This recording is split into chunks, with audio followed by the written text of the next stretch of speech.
ജനാധിപത്യ മുന്നണിയുടെ വിജയം സുനിശ്ചിതമാണ് എന്ന് പ്രഖ്യാപിക്കുന്ന തരത്തിലേക്ക് ഇതിനകം തന്നെ ഈ മണ്ഡലത്തിലെ വിവിധ പ്രദേശങ്ങളിൽ സംഘടിപ്പിച്ചിട്ടുള്ള തെരഞ്ഞെടുപ്പ് പൊതുയോഗങ്ങൾ നിരവധിയായ നേതാക്കൾ പങ്കെടുത്തുകൊണ്ടാണ് നടത്തിയിട്ടുള്ളത്. കേരളത്തിന്റെ ആരാധ്യനായ മുഖ്യമന്ത്രി കേരള ജനതയുടെ നല്ല ഭൂരിപക്ഷത്തോടുകൂടി ഈ മണ്ഡലം സഖാവ് മുകേഷ് വിജയിക്കുമെന്ന് പ്രഖ്യാപിക്കുന്ന തരത്തിലേക്കാണ് കടന്നു വന്നിട്ടുള്ളത്. ഇടതുപക്ഷ ജനാധിപത്യ മുന്നണിക്കെതിരായി നമ്മുടെ ഉദ്ഘാടകൻ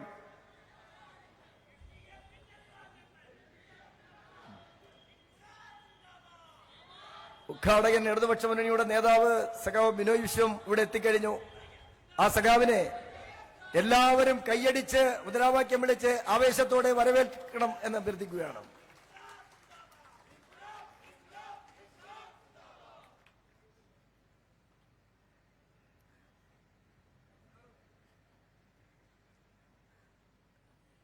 സഖാവിനെ നിങ്ങൾക്ക് ഏവർക്കും വേണ്ടി വേദിയിലേക്ക് സ്വാഗതം ചെയ്യുകയാണ്. ദയവായി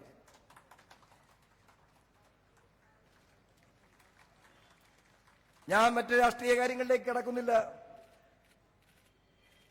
ഈ തെരഞ്ഞെടുപ്പിൽ ഇടതുപക്ഷ ജനാധിപത്യ മുന്നണിയുടെ വിജയം ഉറപ്പാക്കി മുന്നോട്ട് പോകുമ്പോൾ കല്ലുവച്ച നുണകൾ പ്രചരിപ്പിച്ചുകൊണ്ട് ഇടതുപക്ഷ ജനാധിപത്യ മുന്നണിക്കെതിരായി UDFന്റെ ഭാഗത്ത് നിന്ന് ക്ഷീരവികസന മൃഗസംരക്ഷണ വകുപ്പ് മന്ത്രി സഖാവ് ജെ ചിഞ്ചുറാണി സഖാവിനെ ഈ സമ്മേളനത്തിലേക്ക് നിങ്ങൾ എവരുടെയും പേരിൽ സ്വാഗതം ചെയ്യുകയാണ്.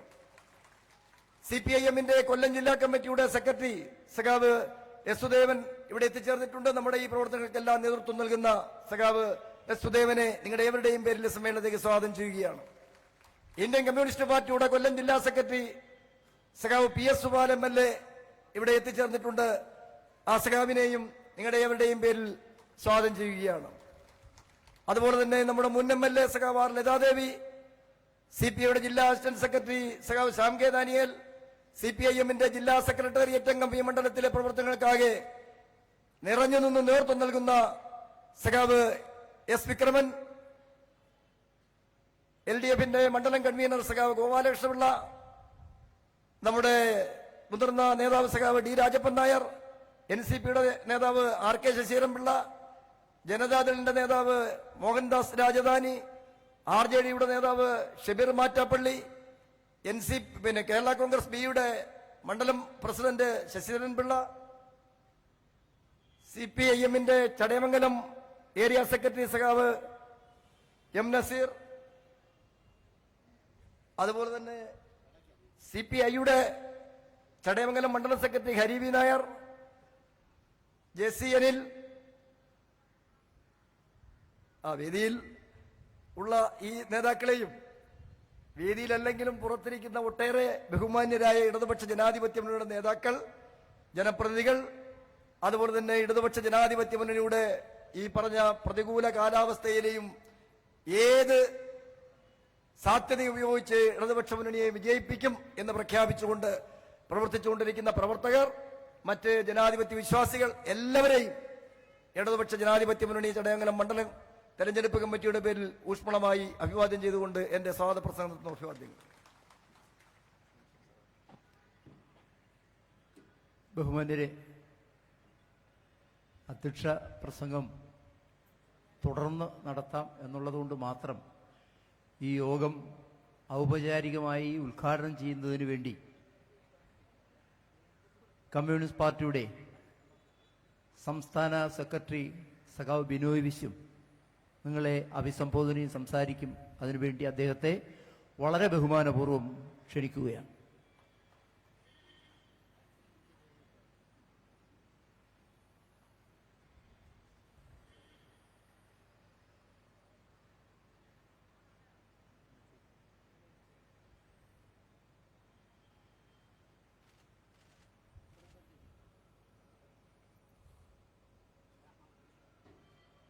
പ്രിയപ്പെട്ട സഹോദരിമാരെ, സഹോദരന്മാരെ, പ്രിയമുള്ള സഖാക്കളെ, ബഹുമാനപ്പെട്ട നാട്ടുകാരെ, ഏകദേശം 1.5 മാസക്കാലം നീണ്ടുനിന്ന വാശിയേറിയ പ്രവർത്തനങ്ങൾക്ക് ശേഷം വിധിയെഴുത്തിൻ്റെ 4 ദിവസങ്ങൾ ഇപ്പുറത്താണ് ഇപ്പോൾ നാം നിൽക്കുന്നത്. 4ാം നാളിൽ രാവിലെ പോളിംഗ് ആണ്. ഈ നാടാകെ തീരുമാനിച്ചു കഴിഞ്ഞു ആരാണ് ജയിക്കേണ്ടതെന്ന്. എല്ലാ വോട്ടർമാർക്കും ബോധ്യമാണ് ഈ തെരഞ്ഞെടുപ്പിൽ LDF ജയം നാടിൻ്റെ ഭാവിക്ക് അത്യന്താപേക്ഷിതമാണെന്ന്.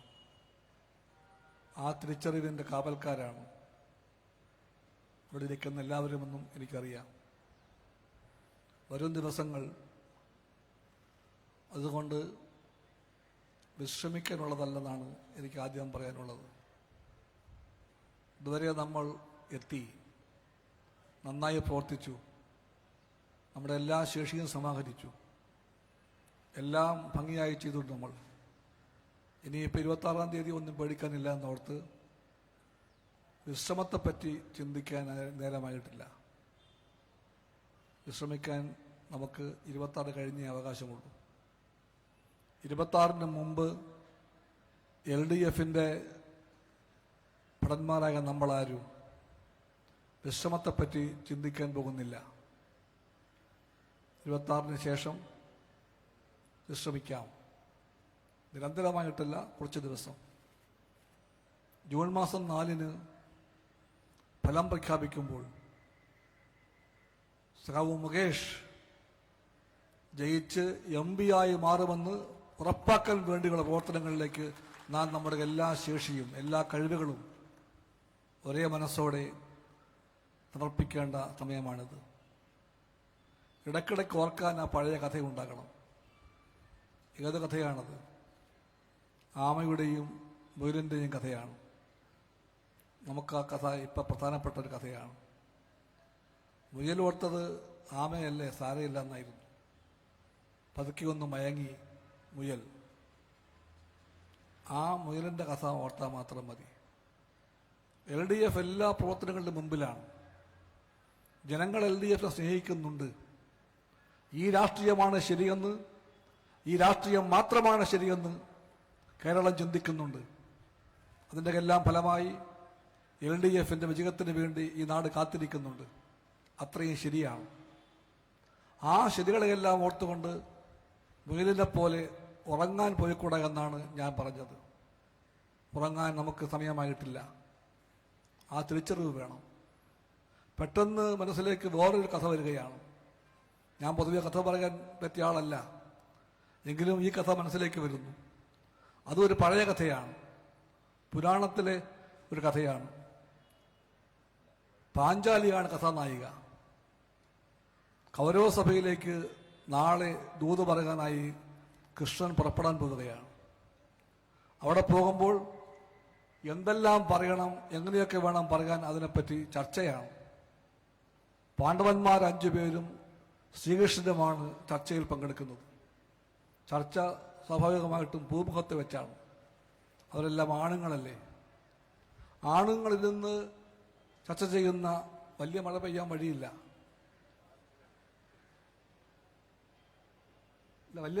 വലിയ മഴ പെയ്യൂല.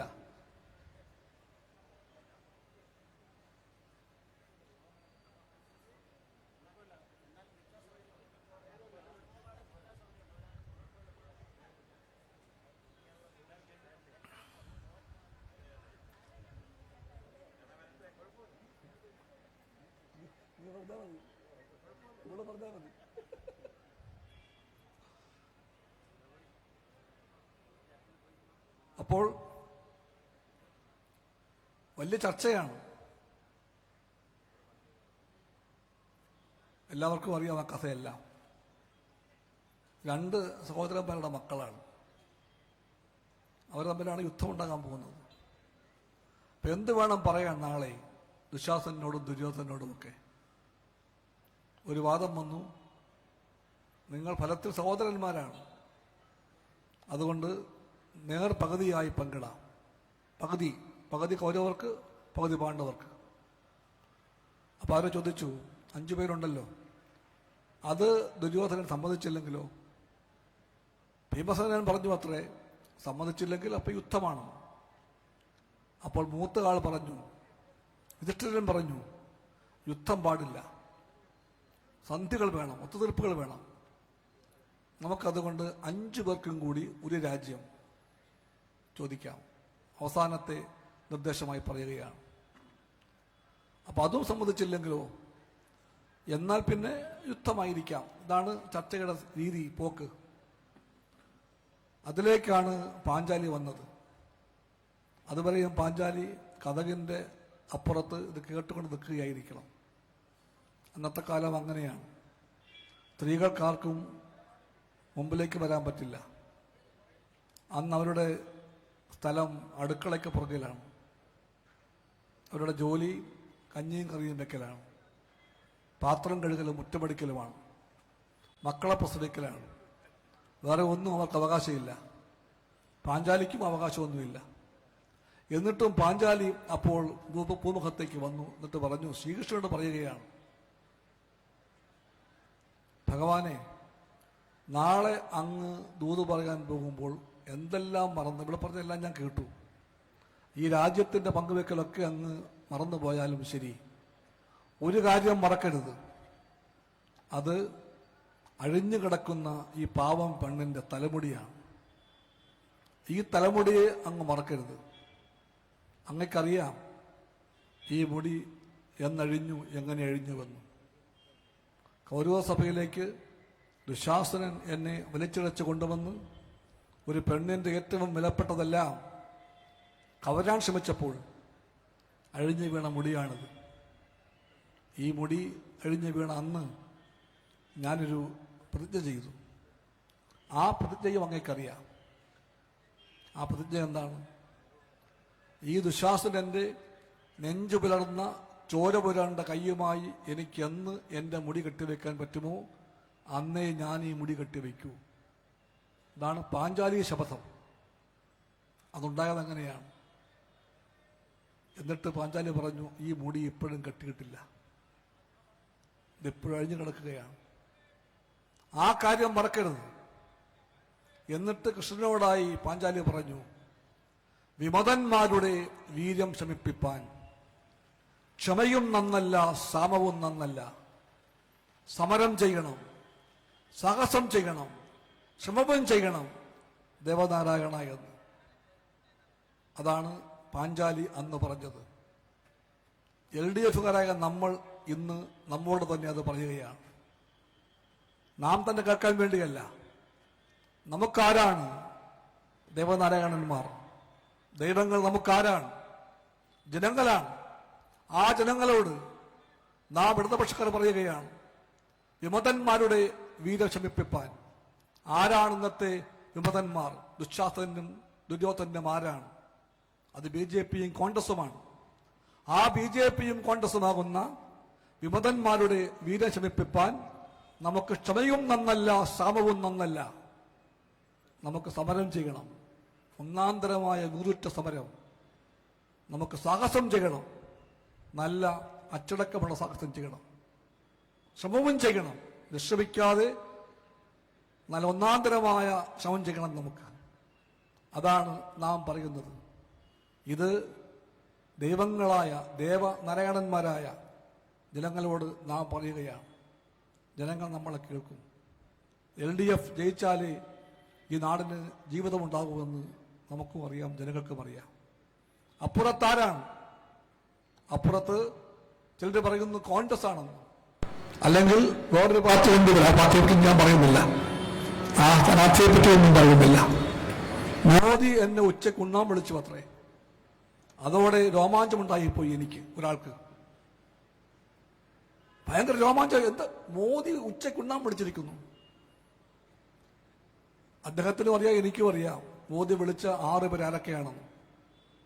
6 പേരും BJPയോട് ചങ്ങാത്തം പാലിക്കുന്ന പാർട്ടികളിലെ MP-മാരാണ്. 6 പേരും ആവശ്യം വരുമ്പോഴെല്ലാം BJPക്ക് വേണ്ടി കൈവെക്കാനായി BJP സൂക്ഷിച്ചു വയ്ക്കുന്ന അവരുടെ സ്റ്റോക്ക് റിസർവായ ചില പാർട്ടികളുണ്ട്. ആ പാർട്ടികളുടെ 5 പേരും പ്ലസ് ഈ കൊല്ലം എംപിയും ഇവരാണ് തിരഞ്ഞെടുക്കപ്പെട്ട ക്ഷണിതാക്കൾ. അതിലൊരാൾ ഇപ്പൊ തന്നെ BJP ആയി കഴിഞ്ഞു. ബാക്കിയുള്ള 4 പേരും എപ്പോഴും റെഡിയാണ്. പറഞ്ഞാ മതി, അറ്റ് യുവർ കോൾ എന്ന് പറയും പോലെയാണ്. കൽപ്പിച്ചാൽ മതി, റെഡി. അതാണ് ഈ വിളിക്കപ്പെട്ട എല്ലാവരുടെയും സ്ഥിതി. ആ ഒരു എംപിയെ ഒരു പ്രധാനമന്ത്രി അല്ലെങ്കിൽ ഒരു മന്ത്രി ചായക്ക് വിളിച്ചു, അല്ലെങ്കിൽ ഊണിന് വിളിച്ചു, ഇതൊന്നും മഹാകാര്യങ്ങളല്ല. ചിഞ്ചു പോയി. ഒരു 5-6 മാസം മുമ്പ് ചിഞ്ചു ഒരിക്കൽ ഡൽഹി വന്നിരുന്നു.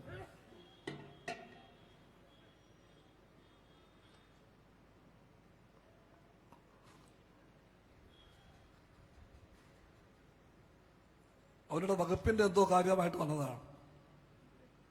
ഞങ്ങൾ തമ്മിൽ കണ്ടു പാർട്ടി ഓഫീസിൽ വെച്ച്.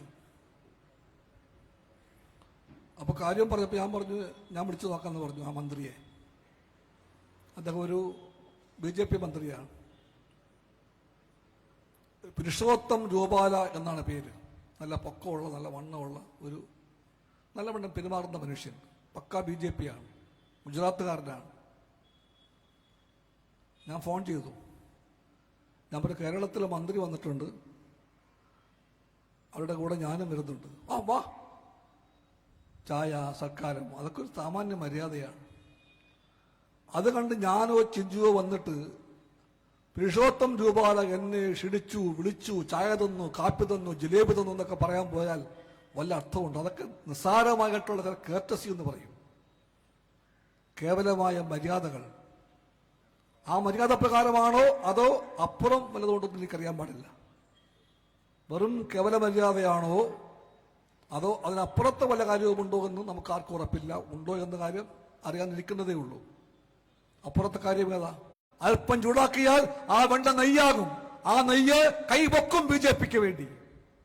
അങ്ങനെ BJPക്ക് വേണ്ടി കൈപൊക്കാൻ ഒരു MP അയക്കാൻ മനസ്സില്ല കൊല്ലത്തിന്.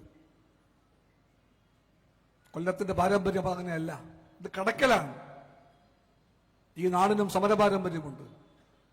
ഐതിഹാസികമായ കല്ലറ പാങ്കോട് പോരാട്ടത്തിന്റെ മണ്ണാണ്. ഇവിടെയാണ് ധീരന്മാർ നാടിനു വേണ്ടി പടവെട്ടിയത്. അതിന്റെ എല്ലാം ഫലമായിട്ടാണ് ഈ നാട് വിമോചനം പ്രാപിച്ചത്. ഇടതുപക്ഷത്തിന് അതെല്ലാം ഓർമ്മയുണ്ട്. ഞങ്ങൾ ആ പോരാട്ടത്തിൽ പങ്കെടുത്ത എല്ലാവരെയും ഓർക്കുന്നു. ഞങ്ങൾ ആ കഥ പറയുമ്പോൾ എന്നും മറക്കാതെ പറയും മഹാത്മാഗാന്ധിയുടെ പങ്ക്, നെഹ്റുവിന്റെ പങ്ക്, പട്ടേലിന്റെ പങ്ക്, കോൺഗ്രസിന്റെ പങ്ക്. അതെല്ലാം ഞങ്ങൾ മറക്കാതെ പറയും. ആ കൂടെ ഞങ്ങൾ മറക്കാതെ ഉയർത്തി പറയും ചെങ്കൊടിയുടെ പങ്ക്. പുന്നപ്പറയും വയലാറും കടക്കൽ പാങ്ങോട് സമരവും എല്ലാം ഞങ്ങൾ പറയും. കല്ലറ പാങ്ങോടും എല്ലാം ഞങ്ങൾ പറയും. അതെല്ലാം ജനങ്ങളുടെ പോരാട്ട കഥയാണ്. കൊടികളെല്ലാം പറ്റി ഓർക്കുമ്പോൾ ഓരോ കൊടിക്കുമുണ്ട് അത്തരം കഥകൾ പറയാൻ. കൊടികൾ വെറും ശീലത്തുണ്ട്. ആ കൊടിയെ അറിയില്ല. രാഹുൽ ഗാന്ധിയേക്കാൾ വലിയ ആളിപ്പില്ലല്ലോ കോൺഗ്രസിന്. ആ രാഹുൽ ഗാന്ധി 2 ആഴ്ച മുമ്പ് വയനാട്ടിലെ കൽപ്പറ്റയിൽ വന്നു നോമിനേഷൻ കൊടുക്കാൻ. അവിടെ LDF സ്ഥാനാർത്ഥി സഖാവ് ആനി രാജയാണ്. ആനി രാജയുടെ നോമിനേഷൻ അന്ന് തന്നെയായിരുന്നു. അന്ന് തന്നെയാണ് രാഹുലും വന്നത് നോമിനേഷൻ കൊടുക്കാൻ വേണ്ടി. സ്വാഭാവികമായിട്ടും വലിയ ആൾക്കൂട്ടമുണ്ടായി. രാഹുൽ ഗാന്ധി വന്നപ്പോൾ വലിയ ആൾക്കൂട്ടം, വാഹനങ്ങൾ, ബഹളങ്ങൾ എല്ലാം ഉണ്ടായിരുന്നു. പക്ഷേ പ്രിയപ്പെട്ടവരെ, പ്രത്യേകിച്ചും കോൺഗ്രസ് സുഹൃത്തുക്കളെ, രാഹുൽ ഗാന്ധി സ്വന്തം സ്ഥാനാർത്ഥിത്വം പ്രഖ്യാപിക്കാമെന്ന ആ സമയത്ത് കൽപ്പറ്റ പട്ടണത്തിൽ, വയനാട്ടിൽ ഒരൊറ്റ കൊടി പോലും പാടിയില്ല കോൺഗ്രസിന്റെ. ഒറ്റ കൊടിയില്ലായിരുന്നു. എന്തു പറ്റി കോൺഗ്രസിന്? കോൺഗ്രസ് പാർട്ടി സ്വന്തം കൊടി ആർക്ക് പണയപ്പെടുത്തി? ആ ചോദ്യം ഉത്തരം വേണ്ട ചോദ്യമാണ്. എന്താ ഉണ്ടായത്? 5 കൊല്ലം മുമ്പ് ഇതേ രാഹുൽ ഗാന്ധി ഇതേ വയനാട്ടിൽ ഇതുപോലെ വന്നു നോമിനേഷൻ കൊടുക്കാൻ. അന്ന് മുഴുവനും കൊടികളായിരുന്നു, സർവത്ര കൊടികൾ, 100 കണക്കിന് കോൺഗ്രസ് കൊടികൾ, അതിലേറെ ലീഗിന്റെ കൊടികൾ. ലീഗ് ആവേശപൂർവ്വം പറഞ്ഞു രാഹുൽ ഗാന്ധി വന്നു എന്ന് പറഞ്ഞുകൊണ്ട് അവർക്കെല്ലാ ആവേശവും അണപൊട്ടി ഒഴുകി. നിറയെ കൊടികളും ഉണ്ടായിരുന്നു. പച്ചക്കൊടികൾ പാറിക്കളിച്ചു. വീഡിയോയിലൊക്കെ ഒരുപാട് പച്ചക്കൊടി വന്നു. പിറ്റേ ദിവസം BJP രാജ്യം മുഴുവനും പറഞ്ഞു രാഹുൽ ഗാന്ധി അവിടെ പോയി നോമിനേഷൻ കൊടുത്തപ്പോൾ പിടിച്ച കൊടിയെല്ലാം പാകിസ്ഥാന്റെ കൊടിയാണെന്ന്. ആര് പറഞ്ഞു? RSS പറഞ്ഞു, BJP പറഞ്ഞു. ആ പ്രചാരവേല പച്ചക്കള്ളമാണ്. അത് കേട്ട് കോൺഗ്രസിന്റെ മുട്ടുകൊട്ടിയിടിച്ചു. ഒരു കോൺഗ്രസുകാരനും പറഞ്ഞില്ല ആ കൊടി ലീഗിന്റെ കൊടിയാണ്, അത് പാകിസ്ഥാൻ കൊടിയല്ല എന്ന്. ഇവിടെയും കാണും ലീഗ് സുഹൃത്തുക്കൾ. പറഞ്ഞോ ആരെങ്കിലും പറഞ്ഞു? ലീഗിന്റെ കൊടിയെപ്പറ്റി ഇത്രയും വലിയ അബദ്ധവും വൃത്തികെട്ട കഥയും പറഞ്ഞപ്പോൾ ഒരു കോൺഗ്രസ് നേതാവും പറഞ്ഞില്ല ഈ പച്ചക്കൊടി കോൺഗ്രസിന്റെ സഖ്യകക്ഷിയായ UDF-ലെ പങ്കാളിയായ മുസ്ലിം ലീഗിന്റെ കൊടിയാണെന്ന് അവരാരും പറഞ്ഞില്ല. BJP-യുടെ പ്രചാരവേലയ്ക്ക് മുമ്പിൽ കോൺഗ്രസ് പകച്ചുപോയി. മുട്ടുകുത്തിയ കോൺഗ്രസ് മിണ്ടിയിട്ടേയില്ല. 5 കൊല്ലം കഴിഞ്ഞുപോയി. 5ാമത്തെ കൊല്ലം വീണ്ടും ഇലക്ഷൻ വന്നു. വീണ്ടും രാഹുൽ ഗാന്ധി വരുന്നു. അതേ വയനാട്, അതേ കൽപ്പറ്റ. കോൺഗ്രസിന് പേടിയായി.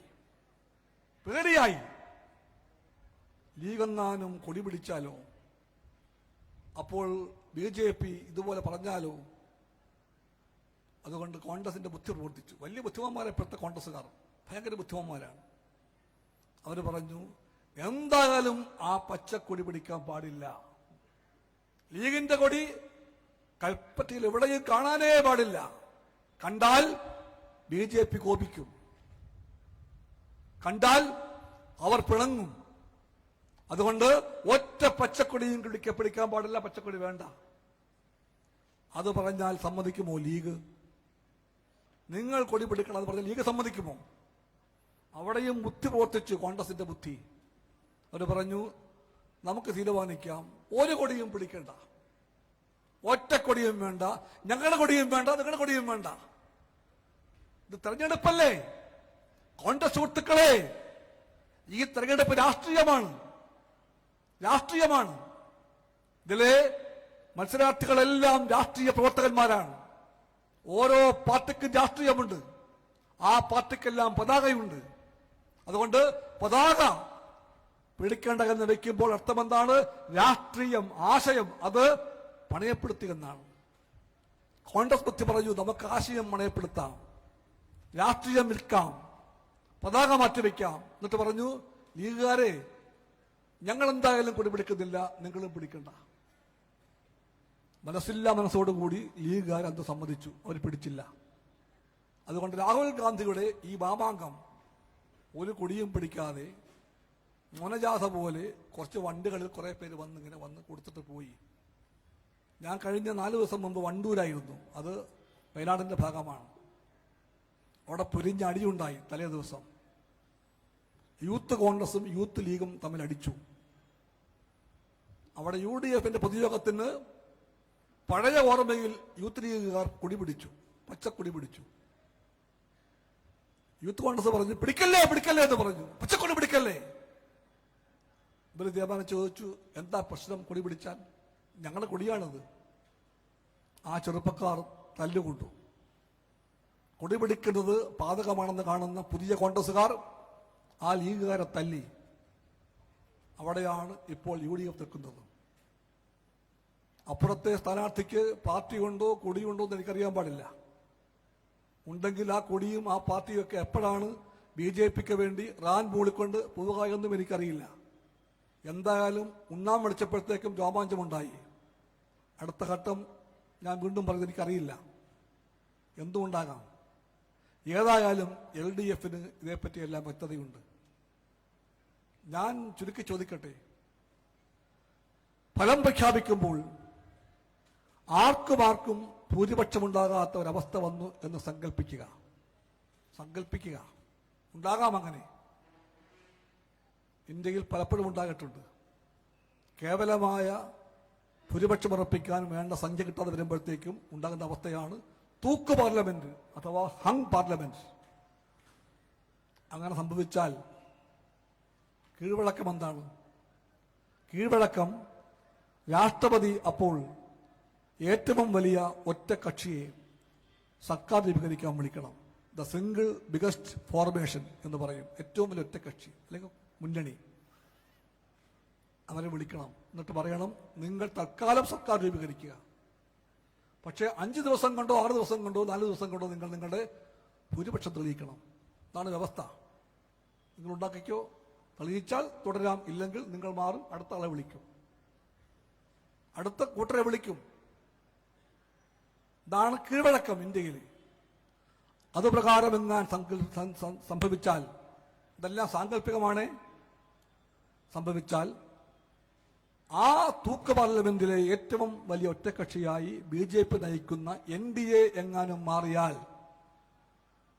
അത് സങ്കല്പിക്കുക, BJP നയിക്കുന്ന NDA ഏറ്റവും വലിയ ഒറ്റക്കക്ഷിയായി, അപ്പോൾ രാഷ്ട്രപതിക്ക് വേറെ പോംവഴിയില്ല, കീഴ്വഴക്ക പ്രകാരം അവരെ വിളിക്കണം.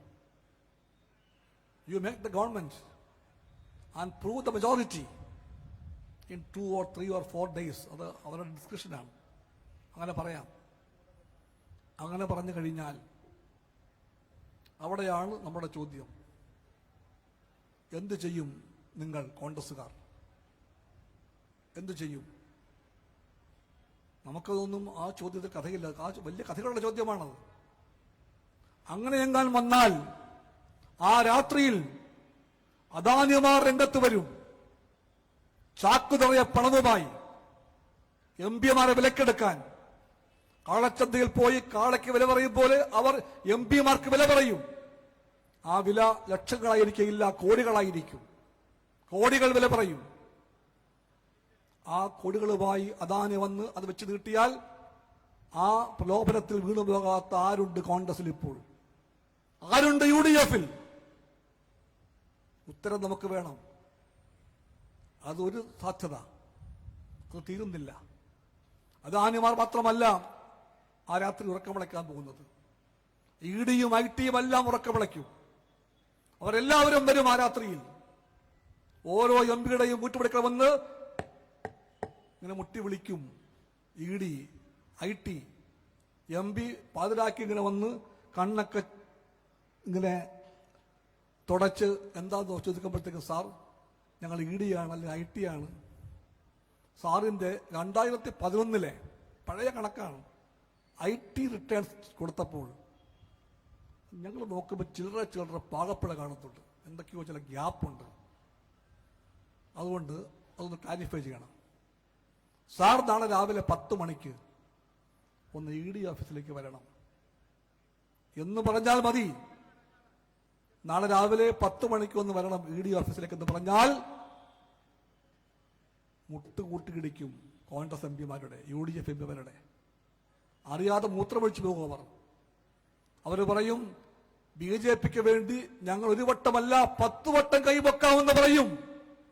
അതാണ് പുതിയ കോൺഗ്രസ്, അതാണ് പുതിയ UDF. ആ കോൺഗ്രസില് എന്നും ചെയ്യാൻ മടിയില്ല. മഹാത്മാഗാന്ധിയെ, നെഹ്റുവിനെ ആ പാർട്ടിക്ക് അറിയില്ല, ഇപ്പോഴത്തെ കോൺഗ്രസിന് അറിയില്ല.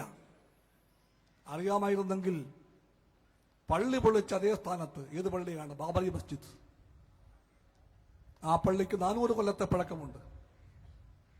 ആ പള്ളി അയോധ്യയിലായിരുന്നു, ഇപ്പോഴില്ല. ആ പള്ളി പൊളിച്ചു മാറ്റി RSS-ഉം BJP-യും എല്ലാം ചേർന്ന്. എന്തിനു വേണ്ടി? ശ്രീരാമന് വേണ്ടി അമ്പലം പണിയാൻ. അതാണ് തമാശ. ശ്രീരാമന് വേണ്ടി അമ്പലം പണിയാൻ അവിടെ തന്നെ വേണം സ്ഥലം. അയോധ്യയിൽ 100 കണക്കിനൊക്കെ സ്ഥലം കാണും, തരിശായി കിടപ്പുണ്ടാകും. ആ സ്ഥലമൊന്നും പറ്റില്ല. 1 ഇഞ്ച് പോലും അങ്ങോട്ടോ ഇങ്ങോട്ടോ മാറാൻ പാടില്ല, മുമ്പിലോ പുറകിലോ ആകരുത്. അവിടെ തന്നെ വേണം. എവിടെ തന്നെ? ബാബറി മസ്ജിദിന്റെ മൂലക്കല്ല് എവിടെയാണോ അവിടെ തന്നെ വേണം ശ്രീരാമന്റെ അമ്പലത്തിന്റെയും മൂലക്കല്ല്. ആര് തീരുമാനിച്ചു? RSS തീരുമാനിച്ചത് അവരാണ്. എന്താ കാര്യം? അവർ പറഞ്ഞു അവിടെയാണ് ശ്രീരാമനെ അമ്മ പ്രസവിച്ചത്. അതുകൊണ്ടാണ്, വേറെ കാര്യമൊന്നുമില്ല. ശ്രീരാമനെ അദ്ദേഹത്തിന്റെ അമ്മ പ്രസവിച്ചത് അവിടെയായിരുന്നു. അതെന്നായിരുന്നു? ത്രേതായുഗത്തിൽ. ത്രേതായുഗം എന്നാണ് ആർക്കറിയാം? 1000 കൊല്ലം മുമ്പാണ് ത്രേതായുഗം. അത്രയും കൊല്ലം മുമ്പാണ്. ആ ത്രേതായുഗത്തിലെ ഒരു പ്രസവം, ആ പ്രസവത്തിന്റെ സ്ഥലം കൃത്യമായിട്ട് അവർക്കറിയാൻ പോലും. എന്തൊരു BJP-ആണത്! എന്തൊരു ബിജെപിയാണ്? ചോദ്യമുണ്ടാകാമല്ലോ, തെളിവുണ്ടോ? പഴയ കാര്യമാണെങ്കിൽ പോലും വല്ല തെളിവുണ്ടോ? വല്ല കടലാസോ എന്തെങ്കിലും സംഭവങ്ങളോ എന്തെങ്കിലും ഉണ്ടോ? അപ്പൊ പറഞ്ഞു ചോദിക്കുന്നത് കൊള്ളാം. വിശ്വാസ പ്രശ്നങ്ങളിൽ തെളിവ് ചോദിക്കരുത്. അതാണ് ബിജെപി. വിശ്വാസ പ്രശ്നമാണ്. അവിടെ തെളിവൊന്നും മിണ്ടാനേ പാടില്ല. പഴയ സിനിമയിലെ പോലെയാണ്. പോലണ്ട് എന്ന് മിണ്ടിക്കൂടാ തമാശ സിനിമയുണ്ടല്ലോ, അതുപോലെയാണ് ബിജെപി. വിശ്വാസ പ്രശ്നമാണ്, മിണ്ടിക്കൂടാ തെളിവിനെ പറ്റി. അവര് പറഞ്ഞു ഇവിടെയാണ് ശ്രീരാമന്റെ അമ്മ പ്രസവിച്ചതെന്ന്. ആ ഒരു അവാസ്തവമായ അടിസ്ഥാനശൂന്യമായ കഥ പറഞ്ഞുകൊണ്ടാണ് ബിജെപി പള്ളി പൊളിക്കാൻ വന്നത്. കുറെ കൊല്ലങ്ങൾ നാടാകെ അവർ അന്തരീക്ഷം കലുഷിതമാക്കി, കലാപത്തിന്റെ വേദിയൊരുക്കി. ഒടുവിൽ അദ്വാനി രഥമേറി അയോധ്യയിലേക്ക് പോകാൻ അത് എത്തിയപ്പോൾ ഡിസംബർ മാസം 6-ാം തീയതി സ്വയം സേവകന്മാർ എന്ന് വിളിക്കപ്പെടുന്ന ആളുകൾ അവിടെ എത്തി. അവർ കർസേവ നടത്തി. ആ കർസേവ എന്ന് പറഞ്ഞാൽ പള്ളി വിളിക്കലാണ്. കൂന്തളും പിക്കാസും കുന്തവും വടിയും എല്ലാമായി നൂറുകണക്കിന് RSS പ്രവർത്തകന്മാർ ബാബറി പള്ളിയുടെ അടിത്തറയിലെ അവസാന കല്ല് പോലെ ഇവിടേക്ക് ദൂരേക്ക് എറിഞ്ഞ കാഴ്ച നമ്മളെല്ലാവരും കണ്ടതാണ്, ഓർക്കുന്നുണ്ട്. ഈ രാജ്യം മറക്കില്ല, അത് ലോകം മറക്കില്ല. ആ ദിനത്തിൽ അയോധ്യയിൽ ഒരു മുദ്രാവാക്യം മുഴങ്ങി. ഓർമ്മയുണ്ടോ ആ മുദ്രാവാക്യം? അത് ഹിന്ദിയിലായിരുന്നു. ആ മുദ്രാവാക്യം പറഞ്ഞു, ഹം ഐസേ ബനായെങ്കെ ഹിന്ദു രാഷ്ട്ര എന്ന്. ഞങ്ങൾ ഇങ്ങനെയാണ് ഹിന്ദു രാഷ്ട്രം സ്ഥാപിക്കുന്നത് എന്നർത്ഥം. എങ്ങനെ? ഇവിടെ ജനിച്ച, ഇവിടെ ജീവിക്കുന്ന, ഇവിടെ തന്നെ മരിക്കേണ്ടുന്ന ഈ ഭാരതമാതാവിന്റെ മക്കളായ കോടാനുകോടി മുസ്ലിമുകൾ സ്വന്തം ആരാധനാ അവകാശങ്ങളുടെ അലംഘനീയ പ്രതീകമായി കണ്ടുപോരുന്ന ഒരു പള്ളിയുടെ അടിത്തറയിലെ എല്ലാ കല്ലും ഇളക്കി ദൂരേക്കെറിയുമ്പോഴാണ് അത്രേ ഹിന്ദു രാഷ്ട്രം സ്ഥാപിക്കപ്പെടുന്നത്. അത് ഏത് ഹിന്ദു രാഷ്ട്രമാണ്? അങ്ങനെ വേണം എന്ന് കൽപ്പിക്കുന്ന ഹിന്ദു ശാസ്ത്രം ഏതാണ്? ഇതിഹാസം ഏതാണ്? പുരാണങ്ങൾ ഏതാണ്? വേദങ്ങളിലോ പുരുഷത്തുക്കളിലോ ഒന്നും പറയുന്നില്ല. അതാണ് ഹിന്ദു രാഷ്ട്രം സംസ്ഥാപിക്കേണ്ട മാർഗമെന്ന് ഒന്നും പറയുന്നില്ല. RSSന്റെ അധികാരക്കൊതി പൂണ്ട കിട്ടൂരമല്ലാതെ മറ്റൊന്നും പറയുന്നില്ല. അവര് പറയുന്നു ഇങ്ങനെ വേണം ഹിന്ദു രാഷ്ട്രം സ്ഥാപിക്കാനെന്ന്. പ്രിയപ്പെട്ടവരെ, അത് ഹിന്ദു രാഷ്ട്രമല്ല. ബിജെപി പറയുന്ന ഹിന്ദു രാഷ്ട്രം യഥാർത്ഥ ഹിന്ദുവിന്റെ രാഷ്ട്രമല്ല. യഥാർത്ഥ ഹിന്ദുവിന് ബിജെപി അറിയില്ല. ബിജെപിക്ക് യഥാർത്ഥ ഹിന്ദുവിനെയും അറിയില്ല. ഹിന്ദുമതത്തിന്റെ ഒരു വലിയ മഹത്വമുണ്ട്. ഞങ്ങൾ ഇടതുപക്ഷക്കാർ അതും വായിക്കുന്നവരാണ്, അതറിയാം. ഞങ്ങൾ മതവിരുദ്ധരല്ല. ഇടതുപക്ഷം മതവിരുദ്ധരല്ല. എല്ലാ മതങ്ങളിലും പെട്ട നീതിബോധവുമായി ഇടതുപക്ഷം കൈകോർത്ത് പിടിക്കും. എല്ലാ മതങ്ങളിലും പെട്ട യഥാർത്ഥ വിശ്വാസിയോടെ ഇടതുപക്ഷം ഐക്യദാർഢ്യം പ്രഖ്യാപിക്കും. മതങ്ങളെ തമ്മിൽ തല്ലിപ്പിക്കാൻ ഞങ്ങളില്ല, ഉണ്ടാവുകയുമില്ല. എല്ലാ മതങ്ങളും പറയുന്ന സ്നേഹത്തിന്റെ മൂല്യങ്ങൾ, സഹിഷ്ണുത, പങ്കുവയ്പ്, ആ മൂല്യങ്ങൾ, അതേപ്പറ്റി ബോധ്യമുണ്ട് ഞങ്ങൾക്ക്. മതങ്ങളെല്ലാം തമ്മിൽ ഞങ്ങൾ ബന്ധപ്പെടുത്തുന്നത് ആ വർത്തമാനം പറഞ്ഞുകൊണ്ടായിരിക്കും. ഞങ്ങൾ ഇതായിരിക്കും നിലപാട്. വോട്ട് വരട്ടെ, വോട്ട് പോകട്ടെ, ഞങ്ങൾ ജയിക്കട്ടെ, തോൽക്കട്ടെ, പക്ഷെ ഇടതുപക്ഷത്തിന്റെ നിലപാട് ഇതാണ് മതങ്ങളോട്. അല്ലാതെ ഞങ്ങളുടെ മേൽ ആരോ കെട്ടിവയ്ക്കാൻ ശ്രമിക്കും പോലെയുള്ള മതവിരുദ്ധത ഞങ്ങളുടെ നയമല്ല. എന്നാൽ ഒരു കാര്യം മറച്ചു വെക്കുന്നില്ല, ഞങ്ങൾ മതഭ്രാന്തിന്റെ കൂടെയല്ല.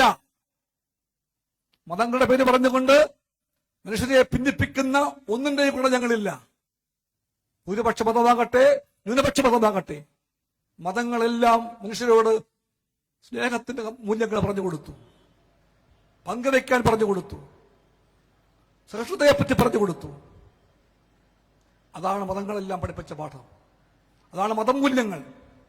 ആ മതമൂല്യങ്ങളെ, മതബോധത്തെ ഞങ്ങൾ മാനിക്കും. പക്ഷേ മതങ്ങളുടെ പേര് പറഞ്ഞുകൊണ്ട് മനുഷ്യരെ തമ്മിൽ തല്ലിപ്പിക്കുന്ന മതഭ്രാന്തുണ്ട്. ഞങ്ങൾക്ക് സന്ധിയില്ല മതഭ്രാന്തിനോട്. ഇടതുപക്ഷം പറയുന്നു മതങ്ങളെ മാനിക്കും, പക്ഷേ മതഭ്രാന്തരെ മാനിക്കില്ല, മതവൈരത്തെ മാനിക്കില്ല, വിദ്വേഷങ്ങളെ മാനിക്കില്ല. മതം പറഞ്ഞുകൊണ്ടുള്ള ദൈവങ്ങളാരും പറയാത്ത, മതങ്ങൾ പറയാത്ത വിദ്വേഷവും വൈരാഗ്യവും പുലർത്തിക്കൊണ്ട് ജനങ്ങളെ തമ്മിൽ ഭിന്നിപ്പിക്കുന്ന മതഭ്രാന്തരോട് ഇന്ത്യയിലെവിടെയും ഈ പ്രസ്ഥാനം ഇടതുപക്ഷത്തിന് പോരാട്ടമേ ഉള്ളൂ, സന്ധിയില്ല. അതെല്ലാവർക്കും അറിയാം. ഇതാണ് ഇടതുപക്ഷ കാഴ്ചപ്പാട്. ഇതിന്റെ പേരാണ് ഇടതുപക്ഷ നിലപാടെന്ന്. ഞങ്ങൾക്ക് ഉറപ്പായും പറയാൻ കഴിയും, മതവിശ്വാസത്തിന്റെ യഥാർത്ഥ നന്മകളെല്ലാം ഊതിക്കെടുത്തിക്കൊണ്ട് മതഭ്രാന്തിന് പുറകെ പോകുന്ന എല്ലാത്തരം മതതീവ്രവാദികളും, എല്ലാത്തരം, അത് RSS ആകട്ടെ, SDPI ആകട്ടെ, എല്ലാത്തരം മതതീവ്രവാദികളും മതഭ്രാന്തന്മാരും അവർ ആത്യന്തികമായി മതങ്ങൾക്കെതിരാണ്, ദൈവത്തിനെതിരാണ്, മനുഷ്യനുമെതിരാണ്. മതങ്ങൾക്കും മനുഷ്യനും ദൈവത്തിനും എല്ലാം എതിരായ മതഭ്രാന്തരോട് ഞങ്ങൾ പറയും ദൂരെ പോകൂ എന്ന് പറയും. എന്നിട്ട് മതങ്ങളെ, ദൈവങ്ങളെ, വിശ്വാസങ്ങളെ യഥാർത്ഥമായി സ്നേഹിക്കുന്ന വിശ്വാസികളോട് ഞങ്ങൾ പറയും കൈകൾ കോർത്തു പിടിക്കാമെന്ന് പറയും. കൈകൾ കോർത്തു പിടിക്കണം ഇപ്പോൾ. കാരണം അത്ര രൂക്ഷമായ ആപത്തുമായി മതഭ്രാന്ത ശക്തിപ്പെടാൻ ശ്രമിക്കുകയാണ്. RSSഉം SDPIയും ശക്തിപ്പെടുത്തുകയാണ്. നിങ്ങൾ നോക്കണം നിങ്ങൾ, ഈ RSSന്റെ കൈ എവിടെയാണ്? SDPIയുടെ കൈ എവിടെയാണ്? അല്ലെങ്കിൽ കോൺഗ്രസിന്റെ കൈ എവിടെയാണ്? കോൺഗ്രസിന്റെ ഒരു കൈ പണ്ടേക്ക് BJP തോളിലാണ്. പണ്ടേക്ക് വല്ലാത്ത ഒരു പ്രശ്നമായിരുന്നു കോൺഗ്രസ്. രണ്ടാമത്തെ കൈ എന്ത് ചെയ്യും? ഈ കൈയും വയ്ക്കാൻ തോള് വേണ്ടേ? ഇക്കുറി അത് കണ്ടെത്തി. ഒരു കൈ BJP തോളിൽ, അടുത്ത കൈ SDPI തോളിൽ. ആ പേരൊന്നും കേട്ട് അത്ഭുതപ്പെടേണ്ട. SDPI എന്ന് പറഞ്ഞാൽ അതിന്റെ ചുരുക്ക പേര് ഇതാണ്, മുസ്ലിം RSS. മുസ്ലിം RSS ആണ് SDPI. രണ്ട് കൈയും രണ്ട് തോളിലായി. കോൺഗ്രസിന് സന്തോഷമായി. മഹാത്മാഗാന്ധിയുടെ പാർട്ടിയാണ്. നിങ്ങൾ അറിയണം, BJPയും RSSുമായി എല്ലാം ചങ്കാത്തം കൂടാൻ പോകുന്ന കോൺഗ്രസിന്റെ യഥാർത്ഥമായ അവസ്ഥ അറിയണമെങ്കിൽ എല്ലാവരും അറിയണം കുറച്ച് പഴയ കാര്യങ്ങൾ. അപ്പോൾ ആദ്യം പറയേണ്ട പേര് ഗാന്ധിജിയുടെ പേരാണ്. ഗാന്ധിജിയെ കൊന്നതാണ്, അദ്ദേഹം മരിച്ചതല്ല. കൊന്നാളിന്റെ പേര് നാഥുറാം വിനായക് ഗോഡ്സെ എന്നാണ്. അദ്ദേഹം RSSന്റെ ആശയ അനുഭാവിയായിരുന്നു.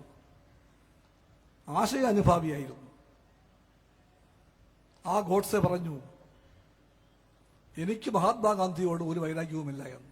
എവിടെയാ പറഞ്ഞത്? വിചാരണ കോടതിയിൽ. ഗാന്ധി വധത്തിന്റെ കേസ് വിചാരണയ്ക്കെത്തി. വിചാരണ കോടതിയിൽ പ്രതിക്കൂട്ടിൽ പ്രതിയായ ഗോഡ്സെ നിന്നു, അക്ഷോഭ്യനായി നിന്നു. ഒരു ഭാവപ്പകർച്ചയുമില്ല, പേടിയോ ഭീതിയോ ഒന്നുമില്ല. കുലുങ്ങാതെ നിൽക്കുകയാണ് അയാൾ. അയാളുടെ കോടതി ചോദിച്ചു, വല്ലതും പറയാനുണ്ടോ എന്ന്. ഗോഡ്സെ പറഞ്ഞു, പറയാനുണ്ട്. ഇതൊന്നും ഞാൻ കണ്ടുപിടിച്ചതല്ല, പുസ്തകത്തിൽ കിട്ടും ഇപ്പൊ അതൊക്കെ. വൈ ഐ അസാസിനേറ്റഡ് ഗാന്ധി എന്ന പേരിൽ കോടതിയിൽ ഗോഡ്സെ പറഞ്ഞ കാര്യങ്ങളെല്ലാം ഇന്ന് പുസ്തക രൂപത്തിലുണ്ട്. RSSന്റെ പുസ്തകശാലകൾ ഇന്ത്യയിലെമ്പാടും അത് വിൽക്കുന്നുമുണ്ട്. അഭിമാനപൂർവ്വം വേദപുസ്തകം വിൽക്കും പോലെ വിൽക്കുന്നുണ്ട്. വൈ ഐ അസാസിനേറ്റഡ് ഗാന്ധി, എന്തുകൊണ്ട് ഞാൻ ഗാന്ധിജിയെ കൊന്നു, ഇതാണ് കോടതിയെ പറഞ്ഞതിന്റെ ചുരുക്ക പേരതാണ്. ഗോഡ്സെ ഇങ്ങനെയാണ് പറഞ്ഞത് ചുരുക്കത്തിൽ, എനിക്ക് മഹാത്മാഗാന്ധിയോട് ഒരു വൈരാഗ്യവുമില്ല വ്യക്തിപരമായി. I know that he was A great മാൻ. അദ്ദേഹം മഹാനാണെന്ന് എനിക്കറിയാം. പക്ഷേ അദ്ദേഹം ജീവിച്ചിരിക്കുന്ന ഓരോ നിമിഷവും ഇന്ത്യയും ബ്ലാങ്ക് എന്ന് പറയും, ചേർത്ത് വെച്ചിട്ട് ഒന്നിനു പിറകെ ഒന്നായി 3 വെടികുണ്ട പാഞ്ഞു. ആ വെടികുണ്ട പായിച്ചത് ഗോഡ്സെയാണ്. ആ വെടികുണ്ട ഏറ്റ് മഹാത്മാഗാന്ധി മരിച്ചു വീണു. ഞാൻ ചോദിക്കട്ടെ BJPക്കാരോട്, മഹാത്മാഗാന്ധിയേക്കാൾ മഹാനായ ഹിന്ദു വേറെ ആരുണ്ട് ഇന്ത്യയിൽ? മഹാത്മാഗാന്ധിയേക്കാൾ മഹത്വമുള്ള ഹിന്ദു വേറെ ആരുണ്ട് ഇന്ത്യയിൽ? വേറെ ആരുമല്ലെന്ന് ഞാൻ പറയും. എന്തുകൊണ്ടെന്നാൽ മരിച്ചു വീഴുന്ന വേളയിൽ ശരീരമാകുന്ന കൂട് വിട്ട് ആത്മാവാകുന്ന പക്ഷി ചിറകടിച്ച് പറന്നു പോകുമെന്നാണ് പറയുന്നത് വിശ്വാസികൾ. ആ സമയത്ത് പക്ഷി പറന്നു പോകും, ആത്മാവിന്റെ പക്ഷി പറന്നു പോകും ഈ കൂട് വിട്ടിട്ട്. അപ്പൊ എല്ലാവരും വിളിക്കുന്നത് ഏറ്റവും അടുത്ത ആളിന്റെ പേരാണ്. ഭർത്താവിന്റെ പേര്, ഭാര്യയുടെ പേര്, അച്ഛന്റെ പേര്, അമ്മയുടെ പേര്, മകന്റെ പേര്, മകളുടെ പേരൊക്കെ വിളിക്കാം. എല്ലാവരും ആ പേരെ വിളിക്കൂ. പക്ഷെ ഇയാൾ മഹാത്മാഗാന്ധി വിളിച്ചത് ആ പേരൊന്നുമല്ല. അദ്ദേഹം വിളിച്ച പേര് രാമന്റെ പേരാണ്. ഹേ റാം എന്ന് 3 വട്ടം ഉച്ചരിച്ചു മഹാത്മാഗാന്ധി. മരിക്കുമ്പോൾ ദേഹം വെടിയുകയാണ്. ദേഹം ഇതാണ്, ദേഹി ആത്മാവാണ്. ദേഹി ദേഹത്തെ വെടിയുമ്പോൾ മഹാത്മാഗാന്ധി വിളിച്ചു രാമന്റെ പേര്. 3 വട്ടം പറഞ്ഞുകൊണ്ട് മരണത്തിലേക്ക് പോയ മഹാത്മാഗാന്ധിയേക്കാൾ മഹാനായ ഹിന്ദുവിനെ BJP-ക്കാരാ നിങ്ങൾക്കറിയാമോ? അറിയാമോ? ആ ഹിന്ദുവിനെ കൊന്ന ചോരക്കറയുണ്ട് BJP-യുടെ കയ്യിൽ. ആ ഹിന്ദു ഇവിടെ ജീവിച്ചിരിക്കാൻ യോഗ്യനല്ല പോലും എന്ന് കണ്ടെത്തി RSS. ഈ ആശയങ്ങളാണ് പിന്നീട് പള്ളിവിടുക്കളായി മാറിയത്. പിന്നെ എന്തെല്ലാമായി മാറുന്നു ഇപ്പോൾ. അവരിപ്പോഴും പറയുന്നു ഈ ഭരണഘടന മുഴുവൻ അബദ്ധമാണ്. ഈ ഭരണഘടന. അത് പൊളിച്ചെഴുതണം. അത് പറയുന്നു. കുഴപ്പമെന്താ ഭരണഘടനയ്ക്ക്? അത് ജനാധിപത്യമെന്ന് പറയുന്നു. ആ ആശയം പാശ്ചാത്യമാണ്. അത് പറയുന്നു മതേതരത്വം, സെക്യുലറിസം, അതും പാശ്ചാത്യമാണ്. അത് പറയുന്നു സോഷ്യലിസം. അയ്യോ, ആ പേരേ ചീത്തവാക്കാണ്. അതും പാശ്ചാത്യമാണ്. പടിഞ്ഞാറൻ ചിന്തയിൽ നിന്ന് രൂപം കൊണ്ട ഈ ആശയങ്ങളെല്ലാം കടം വാങ്ങിയ പുസ്തകമാണ് ഭരണഘടന. അത് തെറ്റാണ്. ഈ പാശ്ചാത്യമായ ചിന്തകളെല്ലാം അടങ്ങുന്ന സോഷ്യലിസവും ജനാധിപത്യവും മതേതരത്വവും അടങ്ങുന്ന ഭരണഘടനയെ മാറ്റി എഴുതണം. എന്നിട്ട് തനി പൗരത്വമായ ഇന്ത്യനായ ഒരു സംഹിതയെ അടിസ്ഥാനമാക്കിയ പുത്തൻ ഭരണഘടന വേണം. ഏതാണ് പുത്തൻ സംഹിതയ്ക്ക് അടിസ്ഥാനം? അത് മനുസ്മൃതിയാണ്. ലോകത്തെ ഏറ്റവും പ്രാചീനമായ എന്നാൽ അറിവിന്തിരിപ്പനായ നിയമസംഹിതയാണ് ദ കോഡ് ഓഫ് മനുസ്മൃതി. അതായിരിക്കണം വഴികാട്ടിയാകേണ്ടത് BJP പറയുന്നു. അതേപ്പറ്റി ഒരുപാട് ഞാൻ പറയുന്നില്ല. അതിലെല്ലാവർക്കും അറിയുന്നൊരു വാചകമുണ്ട് അതിനകത്ത്. ന സ്ത്രീ സ്വതന്ത്രമർഹതി. സ്ത്രീകൾക്ക് സ്വതന്ത്രം അർഹിക്കുന്നില്ല. അവര് പാഞ്ചാലിയുടെ കാലത്തെ പോലെ അടുക്കളയിൽ കഴിഞ്ഞാൽ മതി എന്നാണ് ചുരുക്കത്തിൽ. അങ്ങനെ പറയുന്ന ഒരു സംഗതിയാണത്. അതിന്റെ വെളിച്ചത്തിൽ വേണം ഇനി പുതിയ ഭരണഘടന ഉണ്ടാകണമെന്ന് BJP പറയുന്നു. ആ BJP-യുടെ ഒരു നാടകം നിങ്ങൾ കണ്ടു കഴിഞ്ഞ ദിവസം. ഒരു മാസം കഴിഞ്ഞ് കാണും. ഇപ്പോൾ അദ്വാനിക്ക് BJP ഗവൺമെന്റ് നാട്ടിലെ ഏറ്റവും വലിയ ബഹുമതിയായ ഭാരതരത്നം കൊടുക്കാൻ തീരുമാനിച്ചു. ഏറ്റവും പരമോന്നത ബഹുമതിയാണത്. അദ്വാനി പണ്ട് പള്ളി പൊളിച്ച ആളാണല്ലോ, അത് കൊടുക്കണം. വൈകിപ്പോയെങ്കിലും കൊടുക്കാൻ തീരുമാനിച്ചു. അങ്ങനെ കൊടുക്കാൻ തീരുമാനിച്ചപ്പോഴത്തേക്ക് അദ്ദേഹത്തിന്റെ പ്രായം നോക്കുമ്പോൾ നല്ല പ്രായമുണ്ട്, ആരോഗ്യ പ്രശ്നങ്ങളൊക്കെ ഉണ്ട്. ഒരുപാട് പ്രായം ആയി. ഇപ്പം ഞാൻ രാജ്യസഭയിലൊക്കെ പോയപ്പോഴത്തേക്ക് ആദ്യത്തെ 2 കൊല്ലം അദ്ദേഹം ഒരു കമ്മിറ്റിയിലാണ് ഉണ്ടായിരുന്നത്. ഞാനും ആ കമ്മിറ്റിയിലുണ്ടായിരുന്നു. ഇത് പിടിച്ചുകൊണ്ട് ആൾക്കാരെ വരുന്നത് കമ്മിറ്റിയിലേക്ക്. അദ്ദേഹം ആദ്യാവസാന കമ്മിറ്റിക്കകത്തിരിക്കും, കഴിഞ്ഞ് പോകൂ. ഞാൻ ഒരു കമ്മ്യൂണിസ്റ്റാണെന്ന് തന്നെ അറിയാം. എന്നാലും അദ്ദേഹം ചിരിച്ചിട്ട് കൈയൊക്കെ പൊക്കി ചോദിച്ചിട്ട് ഇങ്ങനെ പോകുള്ളൂ. ആ മര്യാദയൊക്കെ ഉണ്ട്. പക്ഷെ ആശയങ്ങൾ ഇതാണ്. അദ്വാനിക്ക് പ്രായം കുറെ ഏറെയായി.